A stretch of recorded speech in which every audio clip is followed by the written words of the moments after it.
성도 여러분 안녕하십니까? 별미 요한계시록, 별미로 읽어보는 요한계시록 시간입니다. 요한계시록 속에 있는 아름다운 이야기들을 살펴보면서 어쩌면 오늘 우리 주변에 일어나고 있는 또 우리 앞에 펼쳐져야 될 여러 가지 일들, 신비의 장막을 펼쳐가보는 복된 시간입니다. 예언이라고 하는 것은 인류의 역사 가운데 과거로부터 지금까지, 지금으로부터 내년 또 이 미래까지 이 모든 것을 총망라하는 그 모든 것들이 총 그 안에 들어있는 것이기 때문에 망라에 들어가 있는 이런 모든 것들을 합쳐서 우리는 긴 총체적인 역사라고 얘기할 수 있겠습니다. 그 가운데 특별히 하나님의 말씀 속에는 여러 다양한 계시의 말씀, 예언의 말씀이 있지만 요한계시록, 그중에 요한계시록 12장은 그 예언의 이 공간과 예언의 그 시공간이 눈에 보이는 가시적 공간과 이 모든 그 시간적 공간이 가장 길고 가장 이 거대한 그런 장면이 아닐 수 없습니다. 그래서 저는 요한계시록 12장을 여러분들과 같이 계속해서 읽어보고 있는 중입니다. 오늘은 계시록 12장에 나타나 있는 역사상 가장 큰 이 전쟁, 정말 역사상 우주가 생긴 이래로 그 역사상 가장 큰 전쟁을 오늘 여러분과 같이 돌아보려고 합니다. 그리고 이 전쟁은 스타 워즈입니다. 유명한 여러 가지 다양한 현상의 이런 그 특별히 미래에 대한 여러 가지 이런 것들을 마치 공상처럼 이 공상 과학 영화와 같은 그런 이 스타 워즈가 우리 사람들 사이에는 회자되고 유명한 영화들이지만 실제 오늘 하나님 말씀 속에는 실제 실전하는 스타워즈가 있었습니다. 오늘 저는 여러분과 같이 요한계시록 12장에 있는 그 스타워즈를 살펴보면서 이것이 인류가 겪었던 것만 아니라 온 우주간에 가장 컸던 이 전쟁이다 하는 사실을 여러분과 함께 돌아보는 시간을 가지려고 합니다. 전쟁의 내막은 이렇습니다. 전쟁의 내막은 어떤 건가 하면 계속해서 이제 이 용이 지금까지 이제 용의 전쟁들을 돌아보는데 마찬가지로 하늘에 전쟁이 있었다. 계시록 12장 7절부터 9절에 있는 말씀이에요. 하늘에 전쟁이 있었다. 전쟁이 있는데 미가엘과 그의 사자들이 용으로 더불어 싸울세. 용과 그의 사자들도 싸우나 이기지 못하여 다시 하늘에서 저희의 있을 곳을 얻지 못한지라. 큰 용이 내어 쫓기니 옛ben곶막이라고도 하고 사단이라고도 하는 온천하를 꿰는 자라. 땅으로 내어 쫓기니 그의 사자들도 저와 함께 내어 쫓기니라. 네. 이 굉장한 이야기입니다. 하늘에 전쟁이 있었답니다. 그런데 전쟁의 당사자들은 누구인가? 미가엘이었습니다. 대군 미가엘. 이미 우리는 계시록 10장에서 이미 대군 미가엘의 존재가 어떤 존재인지 살펴봤어요.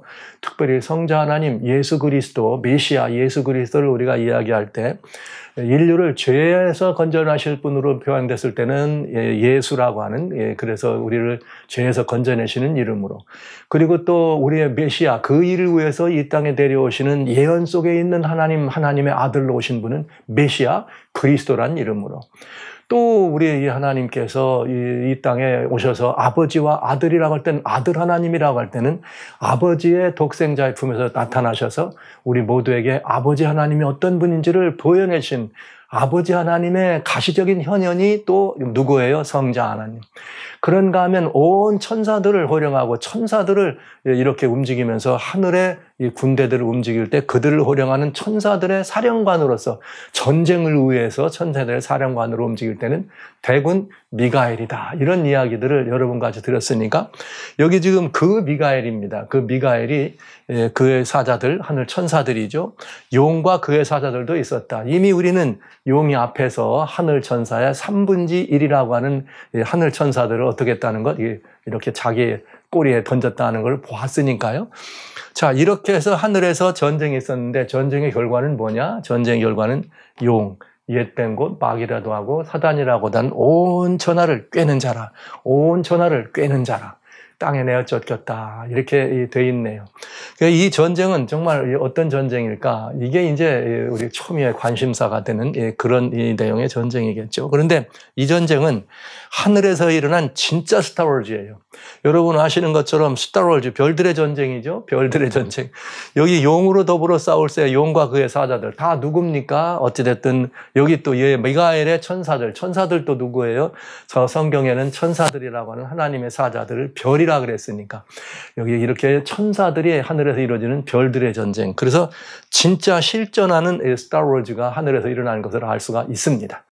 자, 이렇게 계시록 12장을 우리가 살펴보면서, 계시록 12장을 살펴보면서, 지난 시간에 이제 승리하고 순천한 메시아, 열불의 끊임없는 비밀의 도발도 보고, 그 다음에 대군 미가엘과 용의 이렇게 이 전쟁에서 용이 패배하는 그런 일들을 우리는 이렇게 보게 되겠죠. 그런데 오늘은 뭐냐? 미가엘과 용의 전쟁이 있는데, 하늘에서 용이 패배했다고 아까 그랬는데, 그 전쟁의 핵심 이슈는 뭘까? 이걸 좀 다뤄보려고 하는 거예요. 그러니까 그 전쟁의 양상은 도대체 무엇일까? 그 핵심 이슈가 무엇인가를 다뤄보면서 이것이 인류의 구원, 인류의 운명과 아주 밀접한 관계가 있다는 사실을 여러분에게 미리 말씀드리면서 오늘 이 사실을 좀 돌아봅니다. 이것은 오늘 이야기는 어쩌면은 이제 많은 성경절들을 저희가 보게 될 것이에요. 그래서 성경 전편에 있는 성경을 이제 크로스웨이 하면서 다 보게 됩니다. 그러나 이 사실들은 이것들을 여러분들이 잘 순서대로 잘 보시고 여러 번 또 이렇게 반복해서 들어주셔서 잘 이해하시면 구원의 이해와 구원의 이치, 아하, 이런 역사 속에서 인류의 구원이 일어났고 이렇게 얻어진 구원이라면 이건 완벽한 구원이구나, 그리고 정말 확실하구나, 이런 사실들을 우리가 알게 되는, 인류의 구원이 확증되는 스타워즈를, 하나님의 플랜 B 속에 있는 미가엘과 용의 전쟁, 이 핵심 이슈를 돌아보면서 살펴보는 시간을 갖도록 합니다. 미가엘과 그의 사자들이 용과 그의 사자들과 싸우다. 이게 진짜 스타워즈예요. 여러분, 이 사람들이 생각하는 그래서 공상과학 SF 영화처럼 만들어져 있는 그 스타워즈가 아니고 이건 실존하는 스타워즈다 하는 것 여러분 꼭 기억하시면서 이 전쟁의 내막을 좀 한번 돌아보도록 합니다. 우선 먼저 이것을 살펴보기 위해서는 이 핵심 이슈를 조금 돌아보는 게 낫겠죠. 도대체 이 전쟁에 이 전쟁이 도대체 이게 뭐냐 이 말이에요. 하늘에서 일어난 이 전쟁이 뭐냐, 이걸 좀 한번 따져볼 필요가 있습니다. 이 별들의 전쟁인데 이 전쟁은 무슨 전쟁일까? 전쟁하면 여러분 어때요? 옛날 같으면 고대 세계는 창과 칼로 싸우는 것, 그것도 없을 때는 맨몸으로 이 완력으로 싸우는, 현대 사회에 들어오면서 이제 총으로 싸우는, 이제는 대포가 있고 전차가 있고 비행기가 있고, 이제는 그거 가지고 안 되고 원자탄이 나오고 수소폭탄이 나오고, 지금 현대전은 뭐가 등장해요? 드론이 등장하고 말이죠. 야, 이거 뭐 어마어마한 일들이 벌어집니다. 그러면 하늘에서 일어나는 별들의 전쟁이라면 어떤 전쟁일까요? 도대체 무슨 전쟁이겠습니까? 하늘에서 하나님의 천사들이 뭘까요? 우리 SF 영화에 나오는 스타워즈처럼 그냥 레이저 이렇게 검을 가지고 그런 전쟁을 할까요? 우리는 얼마든지 상상할 수 있지만은 실제 성경에는 우리들 이 별들의 전쟁이 어떤 전쟁일지 우리들에게 잘 설명해 주고 있습니다. 이 전쟁은 무엇으로 어떻게 하는 전쟁의 양상을 살펴보기 위해서, 이것은 이렇게 완력과 무력으로만 하는 그런 싸움들이 아니고 다른 의미가 있는 전쟁인 걸 알 수 있어요. 굉장히 중요한 전쟁인데 그건 뭐냐? 원래 이 전쟁은 누가 일으켰느냐? 용이 일으켰어요. 최초로 용이 일으킨 전쟁은 뭐냐면 지극히 높은 자와 비기려고 하는 것. 즉 피조물이면서 창조주의 자리를 탐내는, 그게 바로 그 용의 도전이었어요. 그러니까 이것에 대해서 하늘 법정에서 어떻게 하는 거예요? 싸움이 일어나는 거죠. 그것이 의로운 일이냐 불의한 일이냐, 그것이 죄냐 아니냐 이런 것. 그 전쟁의 결과에 따라서 뭐가 되는 거예요? 이건 대단히 중요한, 말하자면 인류의 이런 어떤 그 운명이 결정지는 것만 아니라 예수 그리스도의 구속의 역사가 과연 그것이 의롭고 하나님의 사랑의 완성을 의미하는 것이고, 이런 모든 것들을 돌아볼 수 있는 내용이 된다 이 말이죠. 왜 그런가? 법정에서는 어떤 이슈가 있냐면 두 가지 이슈가 있습니다. 하나는 뭐냐면 용이 도전한 거예요. 용이, 메시아는 과연 하나님인가? 그래서 그가 와가지고 진짜 하나님이라면 그가 돌아가셨으면 죄인들이 대신 대속이 되지만, 그분이 진짜 하나님이 아니라면 어떻게 죄인들을 대속할 수 있는가, 이런 문제. 두 번째는 뭐냐면, 그러면서 그 메시아가 진짜 하나님이냐는 문제. 두 번째는 뭐냐? 이 메시아가 인류를 위해서 그렇게 돌아가셨다 치자 이거예요. 그런데 과연 여기 죄인들은 그 은혜를 힘입어서 과연 어떻게 될 것이냐? 죄인들은 그 메시아를, 정말 그런 은혜로운 메시아를 선택을 하느냐만, 이런 문제들이에요. 그러니까 하나님의 아들들이, 이 말은 뭐냐면 메시아에 관련된 거는 뭐냐면 좀 자세히 보겠습니다만, 하나님의 아들이죠. 하나님의 아들이 천사들의 경배 대상인가? 그 말은 뭐예요? 그리스도 메시아는 하나님인가 하는 얘기죠. 그 다음에 그게 하나님이 아닌지 긴지에 따라서 이제 이 인류의 뭐예요? 이 죄가, 인류의 죄가 용서받을 수 있는지 없는지가 결정이 되는 거고, 또 이 지구촌에 사단이 내려와서 지난 시간까지 쭉 본 것처럼 그런 일 했을 때 지구의 주권은 과연 누구 것일까? 만약에 지구의 주권 아담이 이렇게 이 사단에게 양보했으니까 이런 문제들, 이런 것들이 이제 어떻게 되는 거예요? 우리는 성경 속에 있는 말을 그저 논리적으로 들어봤지만은 실제 이 문제가 하늘에서도 하나님 아버지 온우의 주인 앞에서 완전히 뭐가 돼야 되는 거예요? 누가 의롭고 누가 완성됐다는 것을 컨펌해야 되는 이런 문제가 하늘 법정에서 있을 수 있는 대단히 중요한 문제가 된다는 거죠. 그래서 거기서 하나님의 절대 주권이 드러나야 되고, 또 아들 하나님 예수 그리스도도 하나님이라고 하는 삼위일체 하나님이 드러나야 되고, 그것이 드러날 때는 용이 대적하는 것은 정말 이건 잘못한 것이기 때문에 용은 어떻게 되는 거예요? 이제 거기서 추방이 돼야 될 것이고, 그렇게 되면서 이제 용은 이제 이 지난 시간에는 하나님과 인간과의 관계가 완전히 회복됐는데, 과연 그 회복된 관계가 떠난 다음에 용과 하나님과 용과 메시아의 관계는 어떻게 될 건가? 이런 문제들을 보게 되는 것입니다. 이거를 용에 일으켰던 모든 전쟁들을 역사적으로 이렇게 세 토막으로 나눠놓으면, 어떤 일이 벌어지는가? 이렇게 나눠줄 수 있어요. 계시록의 용의 비밀이 여자, 용 이렇게 세 번 말씀드렸어요. 세 스타일이 나온다고. 자, 보시면 하늘에서 용이 반역합니다.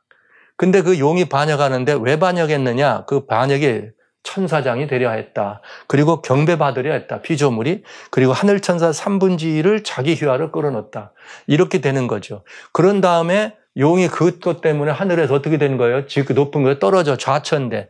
어디로? 유리하는 별이 돼가지고 지구로 와서 아담과 하와를 미혹해가지고 지구의 주권을 탄탈하고, 용이 뭐가 됐느냐? 지구상의 땅의 대표가 돼서 어디를 가요? 하늘총에 올라락 내리락 했다. 지금 제가 말씀드리는 건 성경 얘기를 말씀드리는 거예요. 이제 다 근거를 찾아볼 거예요.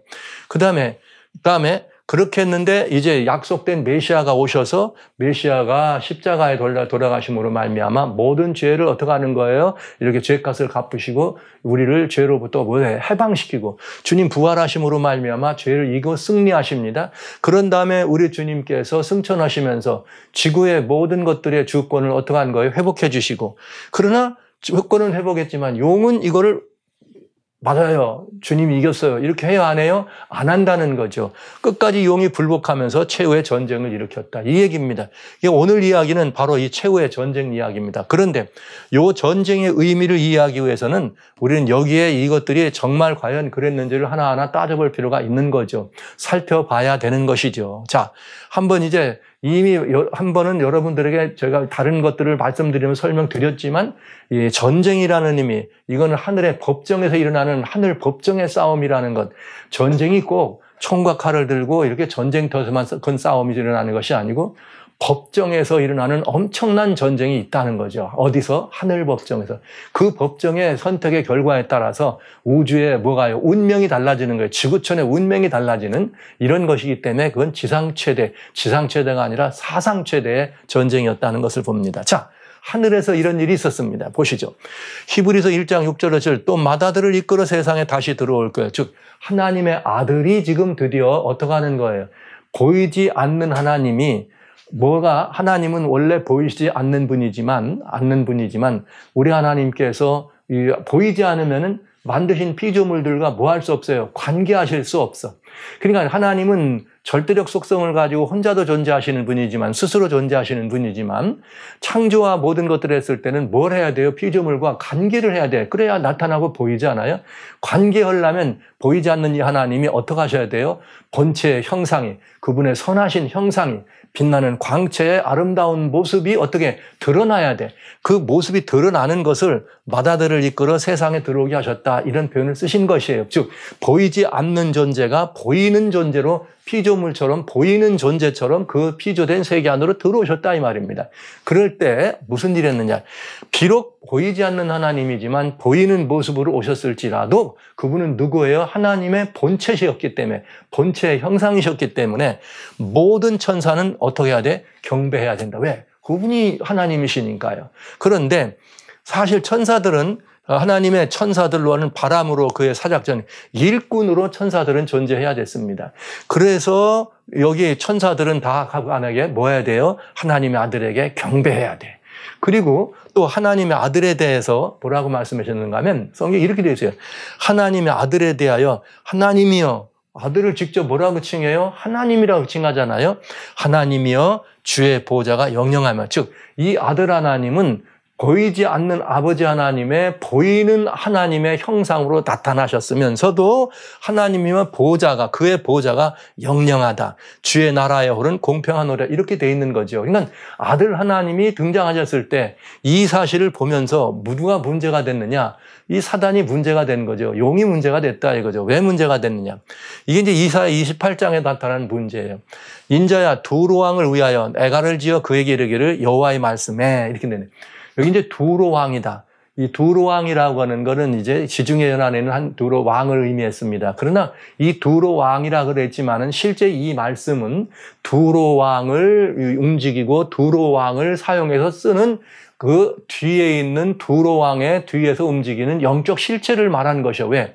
두로 왕은 인생입니다. 그냥 인생이지만 여기 뭐가 나오냐면 내가 두로 왕이라면 내가 옛적에 하나님의 동산 에덴에 있었다. 그러니까 이 두로 왕은 예표된 인물이라는 걸 알 수 있어요. 누구의 예표? 옛적에 하나님의 동산 에덴에 있던 어떤 존재에 대한 예표였다. 근데 그 예표된 그가 누구냐? 그가 바로 이제 이 굉장히 중요한 위치에 있었던 천사 중에 하나였다. 보시죠. 그러면 그 주 여호와의 말씀에 너는 두로 왕이 바로 그 두로 왕으로 움직이는 영적 실체라 그랬어요. 그가 누구냐? 이미 이제 나왔으니까 사단이라고 하시죠. 여기 이해하시게 될 게 천사 중에서 타락한 천사. 너는 완전한 인이고 지혜가 충종하며 온전히 아름다웠다. 한 천사가 있었는데 완전한 인이고 지혜가 충종해서 온전히 아름다웠어. 근데 그는 누구냐? 그는 누구냐면 하나님의 동산 에덴에서 각종 보석 사이에 이렇게 정말 보석 사이에서 황금, 어마어마한 보석들 사이에서 그가 움직여. 그러면서 지음을 받던 날에 너를 위하여 소고와 비파가 예비되었다. 그래서 이를 보고 뭐라고 얘기하느냐? 소고와 비파가 예비됐으니까 이는 천사들 가운데 하늘 천군을 움직이는 찬양대장이다. 이렇게 말을 한 거예요. 소고와 비파가 예비됐다. 그러면서 그는 누구냐? 천사들의 등급이 있다는 말씀 지난번에 미리 말씀드렸습니다. 너는 기름 부음을 받은 덮는 그룹이다. 기름 부음을 받았단 말은 특별히 하나님께서 떼놨단 말이에요. 이 일을 위해서. 뭐를 위해서? 덮는 그룹. 하나님의 보좌를 덮는, 가장 보좌에 가까이서 보좌를 덮고 있는 굉장히 중요한 위치에 있는 천사로 너를 기름 부음을 받아서 특별히 떼어놓은, 그래서 하나님과 그래 가까운 누구였다는 거예요? 천사였다는 거죠.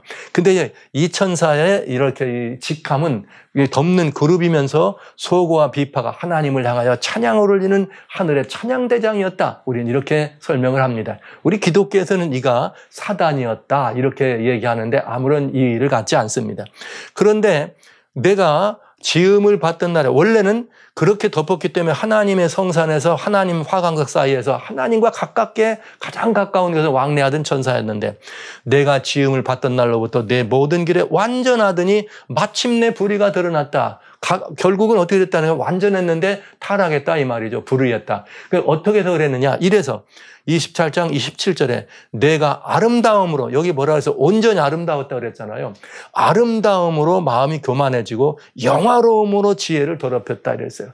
아름답다는 거는 뭐 완전했다는 것이 되는데 영화로웠다는 말은 그 신분과 지혜가 어떻다는 거예요? 찬양대장이면서 하나님의 보좌를 덮는, 그러면서 하나님과 같이 옆에서 이렇게 화강석 사이를 운행하는 그런, 그러니까 그게 이 천사의 영화로움이었죠. 그런데 그 영화로움 너무 높다 보니까 그의 생각이 어떻게 된 거예요? 그를 더럽히는 일이 벌어졌다. 그러니까 마침내 그가 불의가 더러졌다. 그러니까 이가 누구냐면 자기가 이 천사들 가운데 최고의 천사라고 하는 거죠. 최고. 덮는, 기름 부음을 받은 덮는 그룹이니까. 그런데 그가 불의가 어떻게 됐느냐? 마침내 그의 이름이 뭐였느냐? 너 아침의 아들 계명성이다. 비너스라고도 하고 루시퍼라고 그래요. 루시퍼는 라이트 베어러, 빛을 이렇게 마치 빛된 존재, 빛을 가지고 다니는 그런 존재인 것을 설명해 줍니다.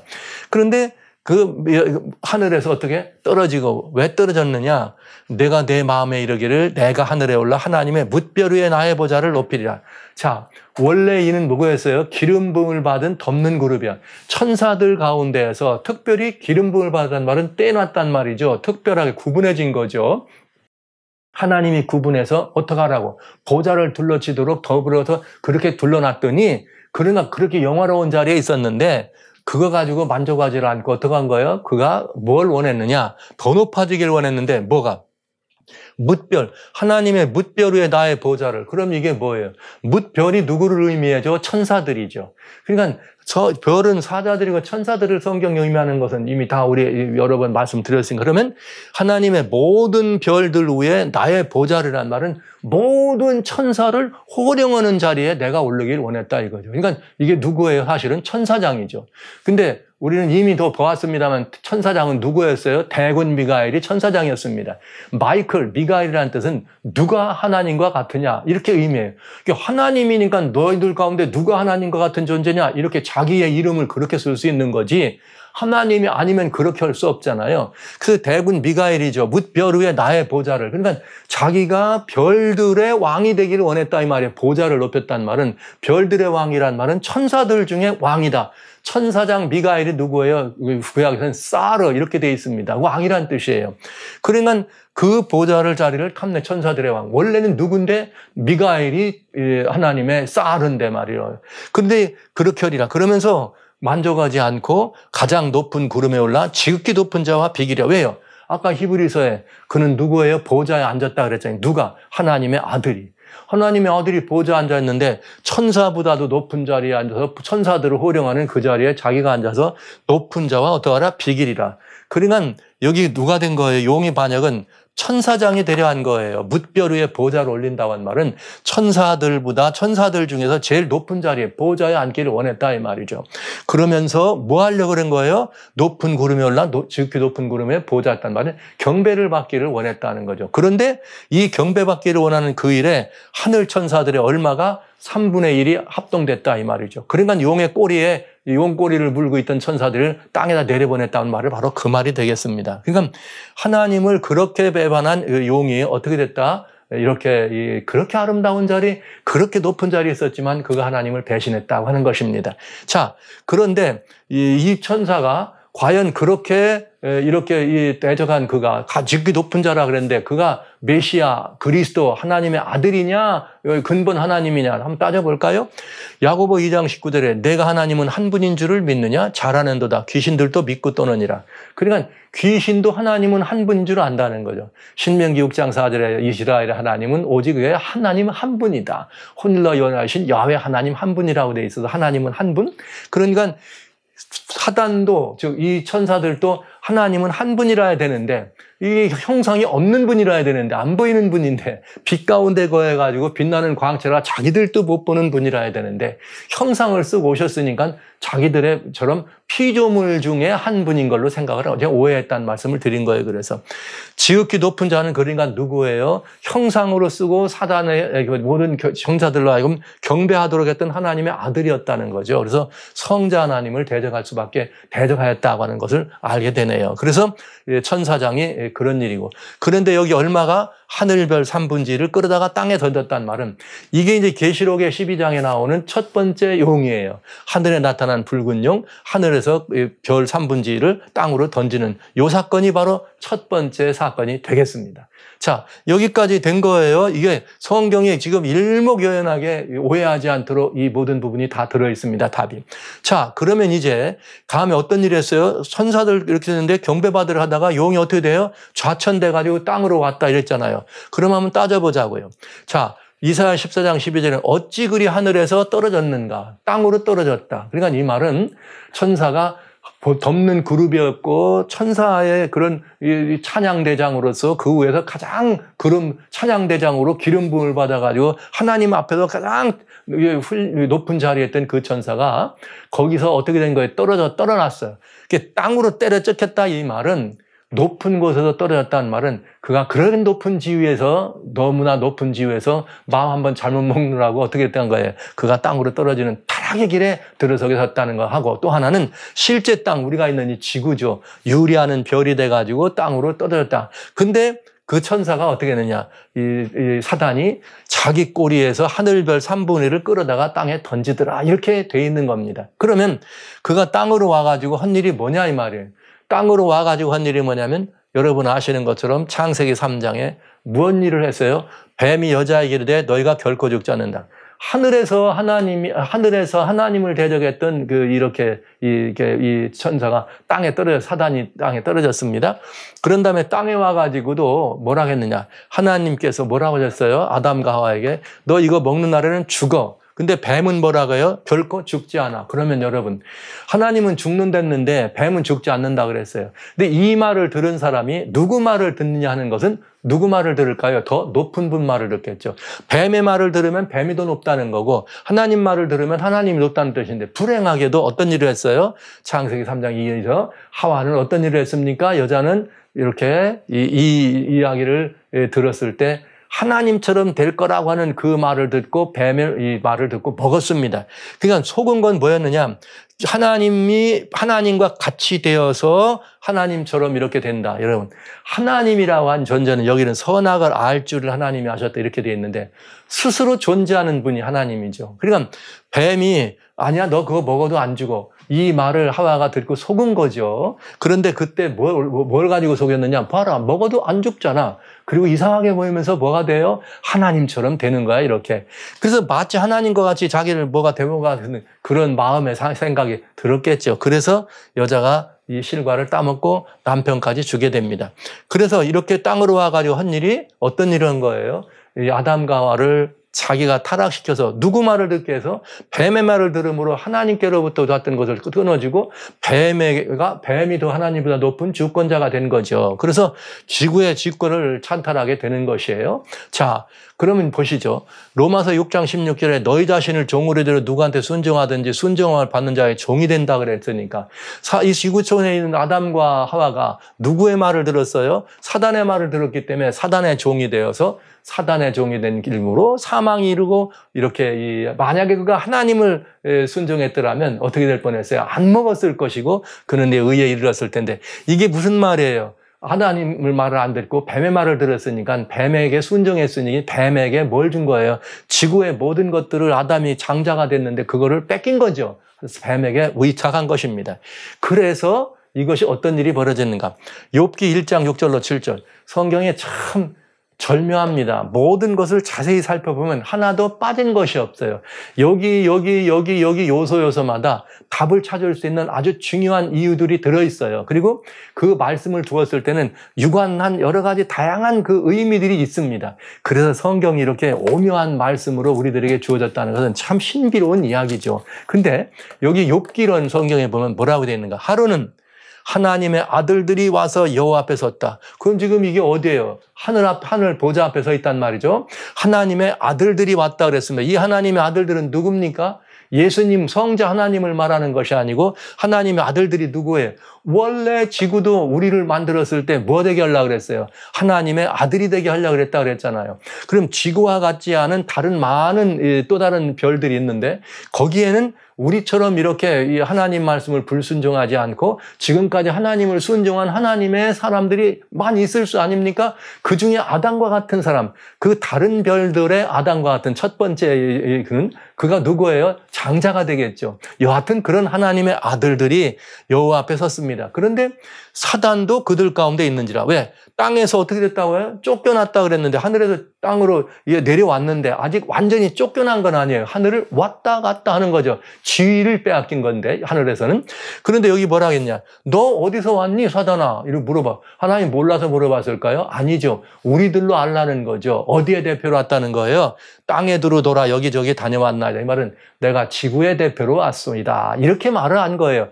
사단이 하늘에서는 자기 지혜를 다 뺏겼지만 지구에 와서 지구라고 하는 뭐를 이렇게 지구라고 하는 지구성을 타락을 시켜서 그 주권을 차지했기 때문에 지구의 장자가 돼서 내가 누가 아담을 대신해서 어디 왔다는 거예요. 당신 앞에 섰습니다. 이렇게 말한 거예요.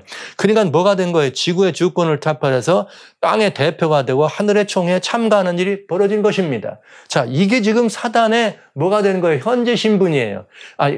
이 이야기를 한 현재 신분. 그러면 이제 하늘의 총회가 참가했을 때 이대로 그냥 계속 가느냐? 주님께서는 뭘 약속하셨죠? 이 지구촌을 회복할 것이라는 약속을 하시고 여인의 후손을 약속해놓고 여인의 후손으로 오셔서 승리하시고 이 지구의 주권이 회복되는 사건이 일어나죠. 그래서 메시아가 그러나 아직 욥기는 메시아가 오시기 전 얘기 아닙니까? 구약 성경이니까. 그런데 하나님께서 뭐라고 약속하셨느냐?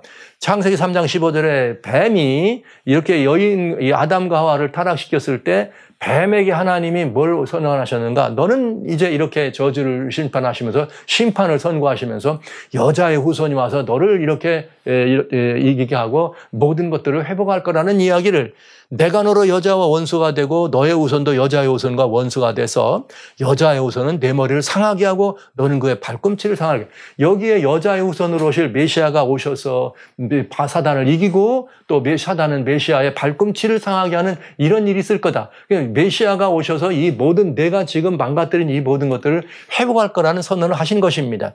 실제 그 선언은 이 선언하신 지 약 4,000년이라는 시간이 지난 다음에 끝끝내 이렇게 이 역사가 있었다 그랬어요. 이미 지난 시간에는 내 짐승들을 통해서 일곱 머리에 다니는 용이 일곱 면류관을 통해서 보였던 메시아의 초림을 막으려고 했다는 거 여러분 이미 보셨습니다.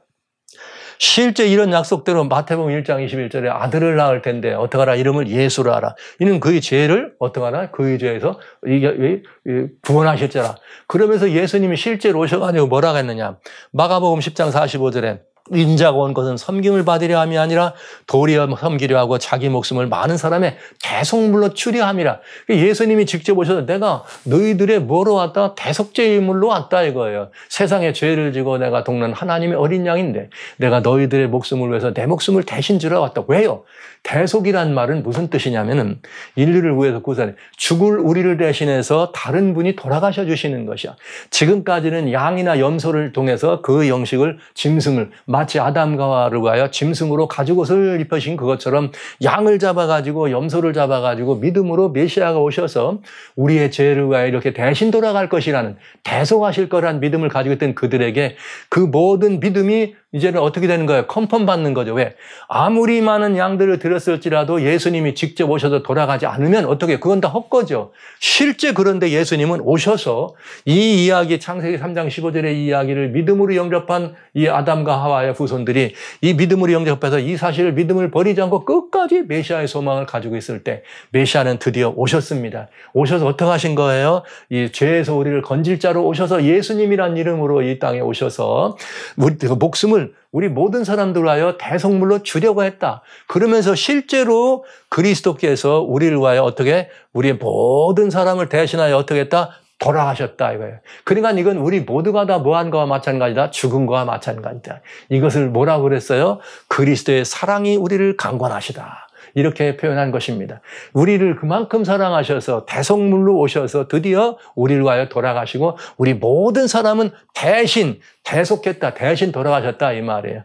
자, 이렇게 됐으니까 이제는 하나님께서 우리를 위해서 이런 계획을 세우시고 이건 누구 계획이 아니고 다른 존재가 아니고 실제 우리를 만드신 분이 또 누구도 만들고 용도 지으신 분이죠. 사단도 천사들도 지은 그분이 내가 이렇게 해서 이 인간의 죄를 용서할 거야. 그리고 그들을 다 의롭다고 할 거야. 왜? 내가 대신 죽어줄 거니까. 그러면 너희들은 다 잔말하지 마라 이런 말이죠. 누가 여기 이 시비 걸 거야. 내가 이렇게 한다니. 절대 주권 하나님의 절대 주권적 은혜가 선언된 것입니다. 이게 모든 사람을 대신해서. 그래서 사도 바울은 뭐라 그랬는가? 로마서 8장 33절 하면서 하더래. 누가 능히 하나님의 택한 자들을 송사하리요. 의롭다 하신 이는 하나님이니 누가 정죄할 거냐. 죽으실 뿐 아니라 다시 살아나시는 그리스도 예수시니 그는 하나님 우편에 계신 자요 우리로 간구하시는 자니라. 할렐루야. 이제 누구예요?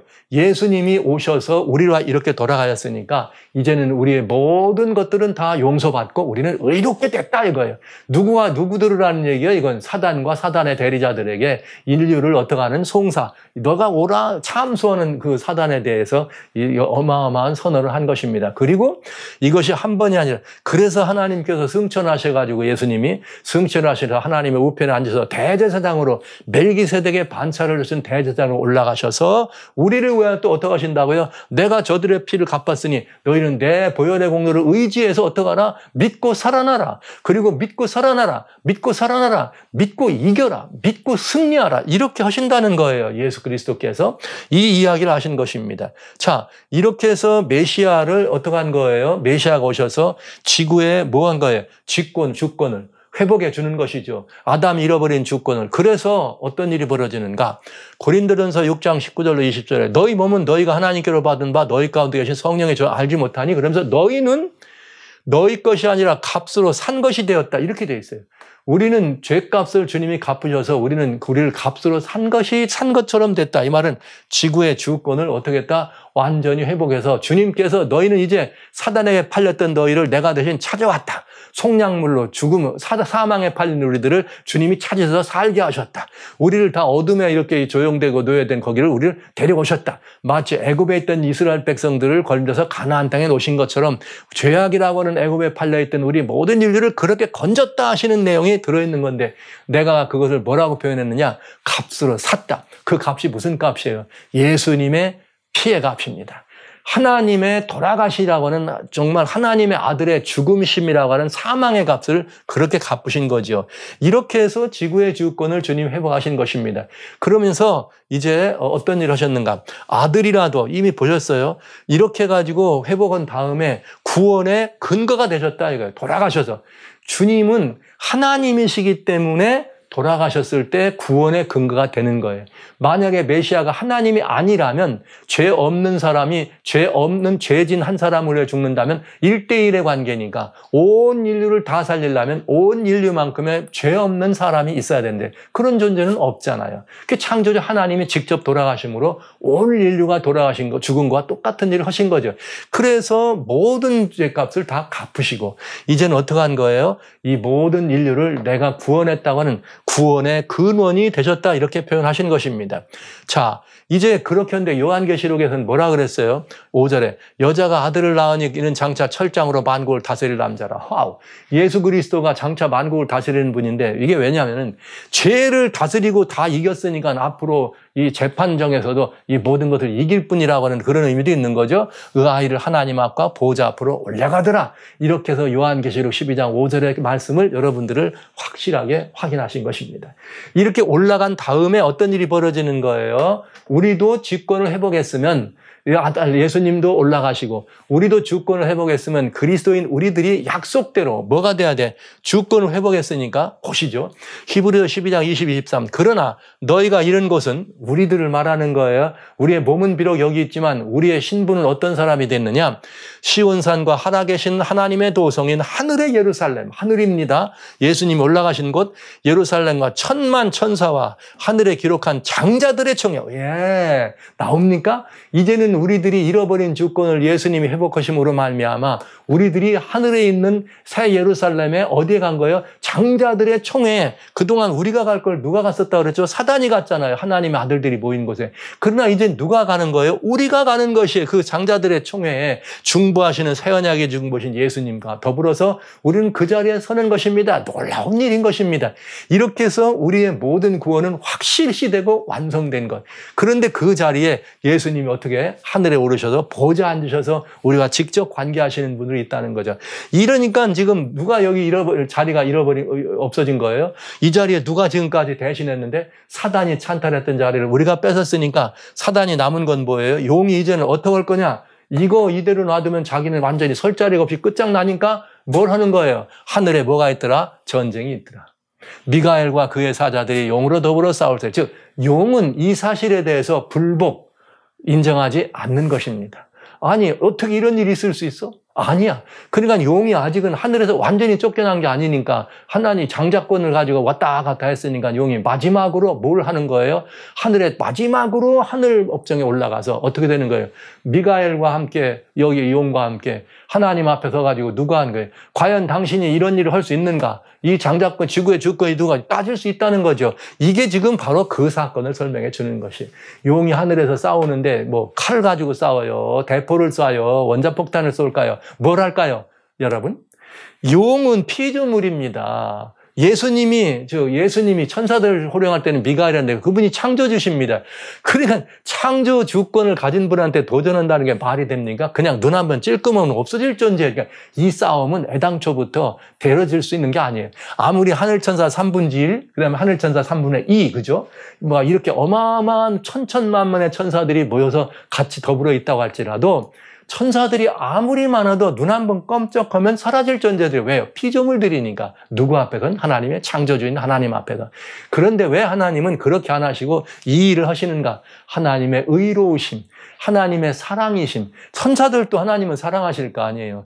끝까지 인간만이 아니라 이 사랑하는 천사들도 어떻게 돌이키기를 원하시는 하나님의 사랑이 있으시잖아요. 그러니까 왜 너희들이 이 모든 것들을 니들이 지금 이렇게 해가지고 다 잃어버렸고 결국은 이런 일이 돼가지고 지구의 주권은 이렇게 회복됐다는 사실을 어떻게 선언하기 위해서 마지막으로 용이고 뭐고 다 천군이 있는 앞에서 하나님께서 이 사실을 부르는 것을 하늘의 전쟁이다. 이 내용을 한번 보시면 용의 전쟁은 메시아에 대한 반역, 그죠? 메시아에 대한 반역. 그 다음에 메시아가 이루신 역사에 대해서 인간의 주권을 회복하고 지구 주권을 회복하는 이런 모든 것들을 불복한 것이죠. 예수님은 하나님이 아니라시는 것. 그래서 바로 별들의 전쟁은 무슨 전쟁인가? 메시아와 이렇게 메시아를 대적했던 용이 메시아를 보고 당신이 하나님이십니까? 제가 용이 하늘에 올라갔더니 거기 누가 있는 거예요? 자기가 십자가에 매달아 죽인 바로 그분이 있는 거예요. 뭐해서? 부활해서. 네. 용은 너무 잘 알죠. 여러분 왜 잘 아는지 아세요? 예수님이 이 땅에 오셨을 때 유대 백성들은 아무도 예수님을 보고 메시아라고 안 했습니다. 누가 예수님을 보고 대놓고 메시아라고 한지 아세요? 귀신 들린 자. 귀신 들린 자들은 귀신이 어떻게 하는 거예요? 예수님 보고 당신이 하나님의 아들인 걸 내가 압니다. 이렇게 고백을 하는 거예요. 귀신은 알아. 누구를? 메시아를 알아봐. 그러니까 이 용이 모를 리가 없죠. 그러나 메시아라고 하고 하지만 당신은 우리와 똑같은 피조물이지 하나님은 아닙니다. 즉 스스로 존재하는 분은 아닙니다. 이거를 가지고 지금까지 싸웠는데 이제 용이 메시아가 부활해서 승천하셨잖아요.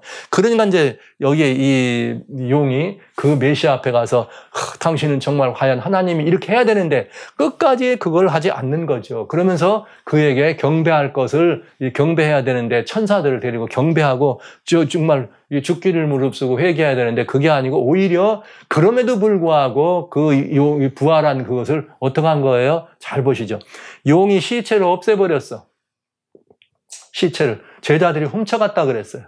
그렇게 한 게 오늘날까지 유대 사람들에게 개념이 남아있잖아요. 그러니까 용이 이제 빌미를 맞는 거죠. 아니, 부활했다니 무슨 소리? 당신이 언제 부활했냐? 지금 그 돌아가신 분은 제자들이 훔쳐가고 없다. 이렇게 하면서도 얼마든지 용은 안 믿으려고 배도할 수 있는 거죠. 그래서 이 이야기를 지금 하늘에서 마지막으로 하는 거예요. 한 번 더 하나님이나 이렇게 그랬을 때 이 모든 일들을 가지고 이렇게 이 사단을 대적했을 때 주님이 바로 그 십자가에 달려 돌아가신 이것이고 부활하셨다는 사실을 증거하고 내가 스스로 존재하는 분이라는 사실을 거기 용들을 다 알아. 사단사들은 다 알아. 누구만 아니라고 하고 용이 아니라고 하는 거죠. 모를 수가 없죠. 너무나 더 잘 알죠. 그러니까 거짓말로. 그래서 미혹하는 자요. 거짓말하는 자요. 그렇게 올라가서 이렇게 된 것이고 그리고 당신이 메시아가 아니다. 하나님이 아니다. 끝까지 가서 그렇게 하고 그러면 어떻게 해야 돼요? 이제 혼나는 수밖에 없는 거죠. 그 다음에 또 아니 지구의 주권이 왜 내가 이 자리에 와야 되는데 왜 내 자리를 저 인간한테 줬느냐. 저 죄인들인데 내가 저 죄인을 용서했다고 하는 사실 이게 이제 보혈의 공로를 인쳐진 사건이 되는 거죠. 그래서 지구촌의 주권에 가서 이 사단이 참수하는 이 모든 것들이 역시 이 선악의 대쟁투에 하늘에서 있었던 전쟁의 결과였습니다. 거기서 하나님의 절대 주권, 의롭다는 자는 누구다? 나다. 그리고 죽었다가 살아난 건 누구다? 그리스도시다. 그러니까 그는 죽었다 살아난 분은 그리스도시니까 그는 누구다? 하나님이다. 그러니까 거기서 하나님의 뭐가 드러나는 거예요? 성자 하나님이 하나님이라는 삼위일체 하나님이 드러나는 거. 내가 내 맘대로 의롭다 하고 내가 내 맘대로 구원한 하나님의 절대 주권이 드러난 거죠. 그 다음에 용은 뭐예요? 너는 이 하나님을 대적했고 내가 바로 네 창조주를 주인한 거기 때문에 너는 이제는 어떻게 한다? 영원히 추방될 수밖에 없다. 그래서 그는 이제 사라질 날을 기다리는 거죠. 완전히 없어지는. 그 다음에 넷째는 뭐냐? 언제까지 그 일이 있을 것인가? 예수님이 이제 다시 재림해서 땅에서 이제 역사를 마감할 때 용도 이제 끝장이 난다.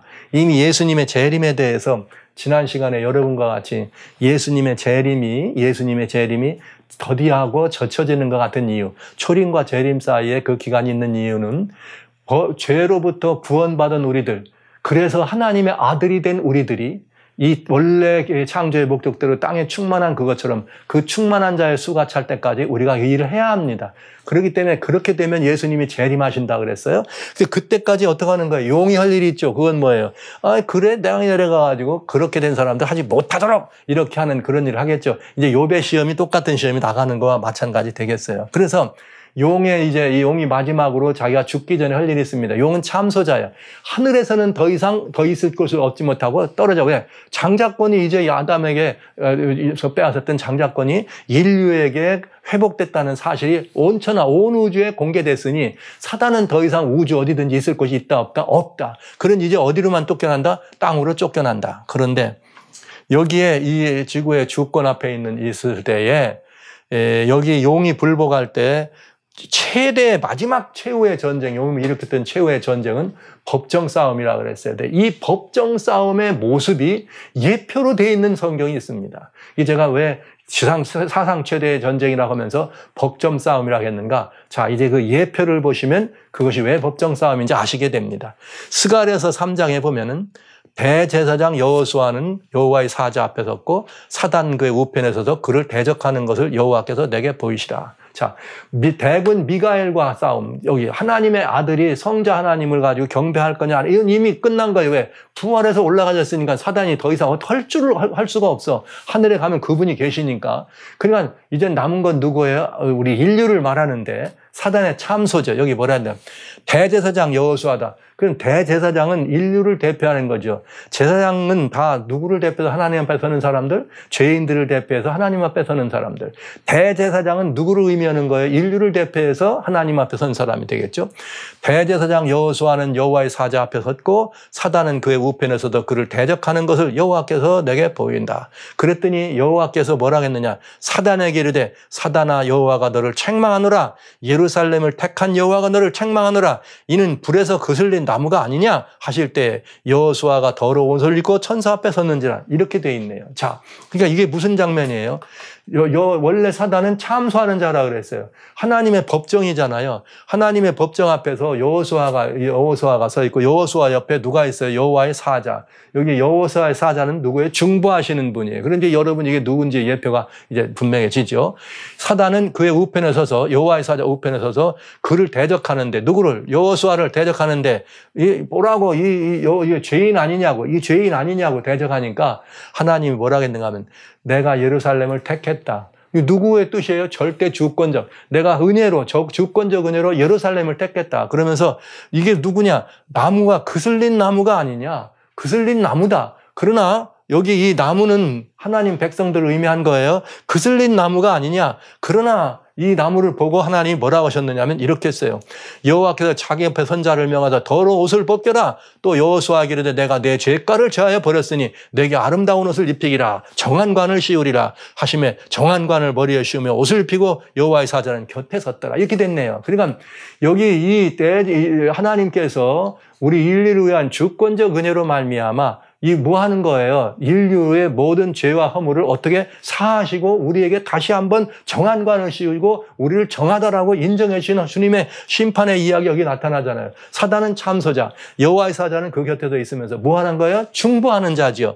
그렇게 해서 그 중보하는 자까지 여기 나타납니다. 그러면서 여기 뭐라고 나왔느냐?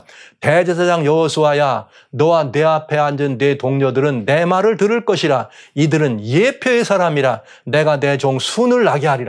그게 뭐냐면 여호수아 이제 여호와의 사자가 대제사장 여호수아에게 이 말을 한 거예요. 이제 정한관을 씌운 다음에 나와가지고 뭐라고 말했냐면, 자, 여기 네 동료들은 내 말을 들어라. 인류에게 주는 말이죠. 뭐냐? 이들은 예표의 사람이라. 그런데 무슨 사람이냐? 내가 내 종 순을 나게 하리라. 그러니까 여기 이 말은 무슨 말이냐? 이 지금까지 여기에 나와 있는 뭐예요? 여호와 앞에서 심판받는 모습으로 되는 이런 모든 것들을 보고 이건 뭘 의미한다? 예표의 사람들이다. 이건 예표의 사건이다. 그런데 이제 무슨 일이냐? 진짜 하나님께서 내가 내 종 순을 내게 나게 하리라. 그러면 그렇게 되면 이런 일이 어떻게 된다? 예표니까 원형이 될 거다. 이런 말이죠. 그럼 그 원형이 되는데 원형이 되려면 누가 나타나야 돼? 순이라는 자가 나타나지. 순은 체마. 이게 이제 체마으라고 하는 이게 순 무슨 새싹 아니면 가지를 의미해요. 그럼 이분이 누구냐? 여기 이렇게 나와. 이 스가랴. 여기 이게 누가 나오냐면 요게 예레미야 23장 4절 5절입니다. 예레미야 23장 5절. 여기 성경 말씀이 조금 잘못 나왔네요. 예레미야 23장 5절 말씀이에요. 뭐라고 되어 있느냐면 거기에 이렇게 나오네요. 주님께서 나 여호와가 23장 5절에 나 여호와가 말하노라 때가 이르니 내가 다윗에게 하는 의로운 가지 체막 똑같은 말이죠. 여기를 일으킬 것이라 그가 왕이 되어 지혜롭게 행사하며 세상에 공평과 정의를 행할 거라. 누구에게요? 예수님. 예수님이 오실 거다. 다윗에부터 오신 예수님. 이 예수님이 오시면 아까 대제사장 여호수아에게 어떻게 하는 거예요? 다 더러운 옷, 거스른 옷을 벗기고 새 옷을 입혀주는 그 일을 이룰 거라고. 여기 지금 그것이 완성되는 거죠. 누구 때? 예수님이 오셔서. 이게 지금 순에 대한 이야기인 것입니다. 그러니까 예수 그리스도가 오셔서 이 일을 이루실 것은 어떻게 되어 있다? 이미 성경에 이것이 하늘 법정의 얘기라는 것을 이미 우리들에게 예표된 것입니다. 이것이 마지막에도 어떻게 된 거예요? 마지막 하늘 우주에서 어떤 일이 벌어진 거예요? 거기 지구의 대표로 올라와 있는 지상의 장자들이 놓고 사단은 저들이 어떻게 이렇게 여기 올 수가 있어? 내가 이 지상의 주권자인데 그랬더니 주님께서 어떻게 한 거예요? 이렇게 정한 옷을 입혀줘라. 왜? 이미 예수 그리스도가 돌아가심으로 말미암아 그 모든 죄들을 사하게 용서하셨으니까 하나님이 주권을 어떻게 한 거예요? 온 인류 향하여 새 옷을 입혀주고 인류의 구원이 확정되는 사건에 대한 예표라 이 말이에요. 지금 스가랴 3장에 나오는 이것이. 누가 오면 이 일을 이룬다? 내 종 순이라. 이 순은 누구를 말한다? 예수 그리스도를 말한다. 메시아를 설명한 것입니다. 그러니까 메시아가 이 모든 싸움을 마친다는 이야기가 이렇게 예표로 들어있고 그것이 어디에서 마지막으로 십자가에서 이루어졌고 그 다음에 마지막으로 최종적으로 계시록 12장 7절로 5절 하늘 법정에서 거기서 용과 미가엘이 이게 대적했을 때 이게 미가엘이 이런 역사를 중심에 서 있을 때 용이 그를 대적했지만 하나님은 내가 사단을 어떻게 한다? 꾸짖었다. 그러면 사단을 거기서 꾸짖으면서 어떻게 돼요? 사단이 거기서 쫓겨나서 더 이상 내가 들으니 하늘에 큰 음성이 있어 가로되 이제 우리 하나님의 구원과 능력과 나라와 그 그리스도의 권세가 이루었으니 우리 형제들을 참수하던 자고 우리 하나님 앞에서 밤낮 참수하던 자가 쫓겨났다. 이게 그래서 법정이라는 거예요. 하나님 앞에서 참수하던 자. 즉 아까도 말했지만 스가랴에서도 참수했다 그랬잖아요. 사단은 원래 참수하는 자예요. 거기가 하늘 법정에서 우리를 참수하고 우리를 참수하고 또 여기 예수님의 역사에서 메시아에 대한 역사를 참수했던 그가 완전히 어떻게 되는 거예요? 하나님 앞에서 패배하고 메시아 스스로 이렇게 부활하심으로 말미암아 하나님의 아들임을 증명하셨던 예수 그리스도 메시아의 이 모습 속에서 그가 한번 치고 그 다음에 인류의 구원을 향해서 그렇기 때문에 하나님의 구원 이룬 것이고 능력과 나라와 그리스도의 권세가 이루었으니 어떻게 되는 거예요? 사단은 거기서 패배하고 더 이상 다시는 하늘에서 뭐 할 수 없다? 참수하지 못하고 어떻게 한다? 쫓겨난다. 할렐루야. 여러분 이제 하늘 보좌에서 우리를 참수하던 존재는 더 이상 존재하지 않습니다. 그리스도의 승리는 어떻게 됐어요? 완전하고 그 다음에 어떻게 해요? 영은 거기서 어떻게 해요? 패배하고 더 이상 뭐 할 수 없다? 참수할 수 없다. 이것이 이 사건의 본질입니다. 자, 이렇게 해서 이 사건의 본질이 되는 거고요. 이것을 이미 우리는 계시록 5장에 무슨 일을 했어요?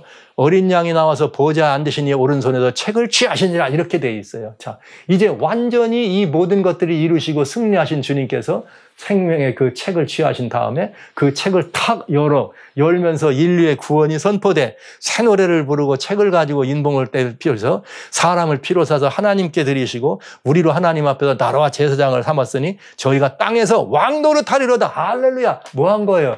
지구의 주권이 회복됐다 이 말이죠. 이제 우리가 땅에서 뭐예요? 왕노릇, 사단한테 뺏겼던 우리가 지구촌의 주권을 완전히 회복한 걸 주님이 그 책에 인봉된 힘을 떼면서 어떻게 한 거예요? 우주 안에 완전히 선포하시는 사건이 있는 거죠. 자, 이게 계시록 5장의 얘기가 되겠습니다. 이제 이렇게 해서 그리스도의 속리는 어떻게 된 거예요? 우주적으로 선언이 된 것이고 그 다음에 그리스도의 뒤를 이은 성도들이 뭐 할 차례가 된 거예요? 땅에서 왕노릇하는 승리할 차례가 됐다 이 말을 하는 것입니다. 자, 이래서 이 승리하는 이것을 갔는데 용이 하늘에서 땅으로 쫓겨났어요. 아직도 시간이 남아서 재림까지 시간이 남았고 용이 하늘에서 이제 너는 있을 자리 없이 못하고 완전히 참선하는 것도 그렇고 쫓겨났지만 남은 건 하나죠. 이제는 너 용이 패배됐지만 이제는 뭐만 남았어요? 완전히 제거되는 사건만 남았습니다. 그 시간이 지금 조금 남아있는 거죠. 그런데 여기 뭐라고 되어 있는가? 용이 땅으로 쫓겨났을 때 무슨 일이 있느냐?